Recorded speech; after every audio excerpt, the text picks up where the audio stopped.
Okay, while government marshal resources in one or the other to battle the COVID-19 pandemic, the United Nations is calling upon countries to declare a climate change emergency and start taking the pandemic on.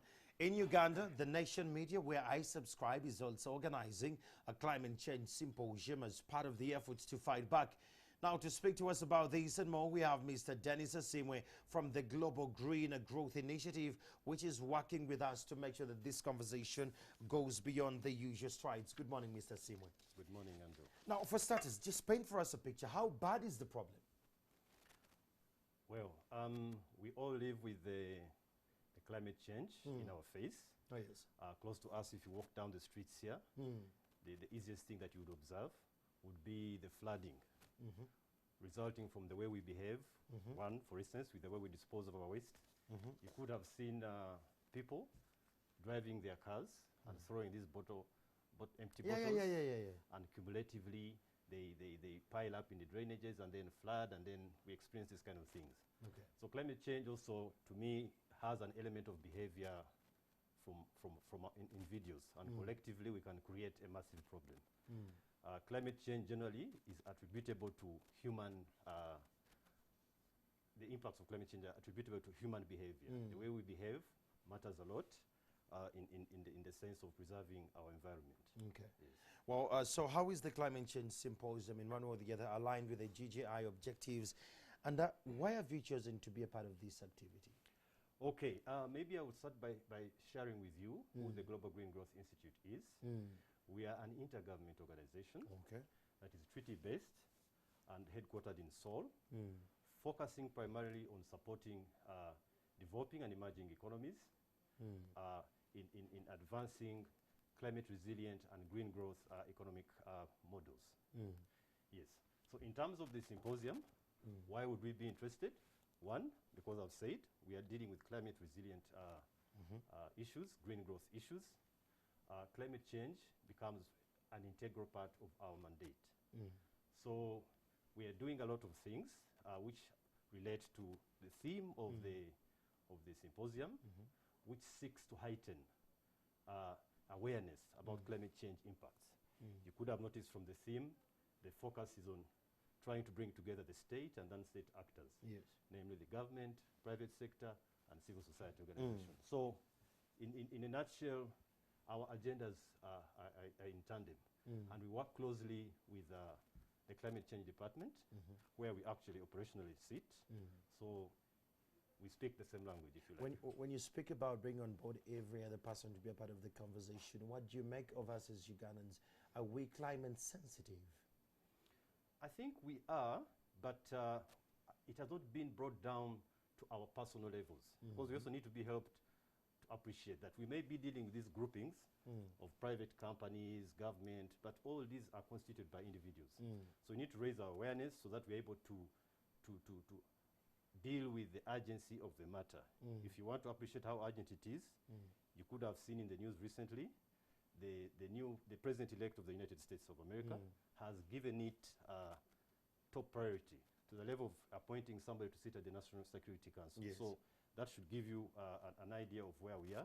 And government of Uganda has also made various strides in trying to address this through the climate change policy, which defines where we want to go, the nationally determined contributions, which are our commitments to the rest of the world in terms of what we should be doing in redressing the climate change impacts. Okay. As GGI, what has been your main emphasis in fight against the adverse effects of climate change in Uganda? Okay. As I said, all our work is integrated with climate resilience and green growth. And the way we work with governments, because we work within governments, we don't work for governments or to governments. We work within governments, embedded within government. So what we are doing is that we have what you call country planning frameworks. And in Uganda, we have agreed with the government of Uganda to deal with 3 strategic outcomes. One, mobilizing climate finance flows or green investment monies to come and support climate change actions. 2, we are helping government to green or improve planning in local governments.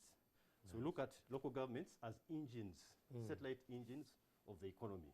So if you have these local economic development models, we are working with them through support with the EU to help them do master plans. We are working with the 4 new cities, Arua, Gulu, Jinja, and Barar, to help them green their plans. We've already started some effort in that line by helping to green from the renewable energy perspective the plans for Gulu and Barar.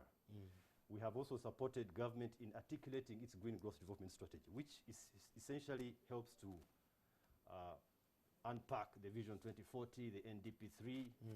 Recently, as the NDP3 was being completed, we participated in the greening of key sectors, energy, so the urban sector, amongst others. So we will see an increase, for instance, of government budget allocations towards green interventions. We are currently in the process of supporting them through the NPA to prepare programs or interventions that will reflect a green or climate resilient focus. Okay. So how do you think Ugandans can help to overcome the climate change? What's our call to action as a nation? I think for me, at a personal level, I like to bring it down, because if it's not in it for me, then it doesn't mean for the wider grouping. Oh, yes. If I believe in something, most likely I will persuade you, and we shall build a community, a common community that has a similar vision. Oh, yes. So in the sense of this symposia, I see that we're now going to reach out to many more people than would have ordinarily reached if we had a physical event. Oh, yes. Being a virtual event means now that we are able to engage many more people, heighten their awareness, and in a way also demand from their leaders what they are doing. Some kind of accountability in that line. So in a way, then we are building a movement of climate resilient or green growth oriented. Mr. Simon, while you're finalizing, look straight in the camera and send a green message to Ugandans. Green message to Ugandans? Yes, climate change message to Ugandans. If you do not change your behavior, we will all perish. So starting from your house, begin to sort the waste that you're generating in your house. And that translates to having reduced emissions going to the landfill. If we take more of our garbage to the landfill, it means we're going to emit methane, which will affect our ozone. So and then it will have the warming and so on and so forth. So if you begin to sort, you also create green jobs for people along the recycling channel. Yes. Wow. Well, you've heard it. That is from Simwe, who happens to be from the Global Green Growth Initiative. You and I need to understand our call to action to these climate changes. Well, this symposium is happening today. Be a part of this conversation. It will be streamed live on NTV. And not only that, the hashtags will be running. Be a part of this conversation. We'll take a break and we'll be back.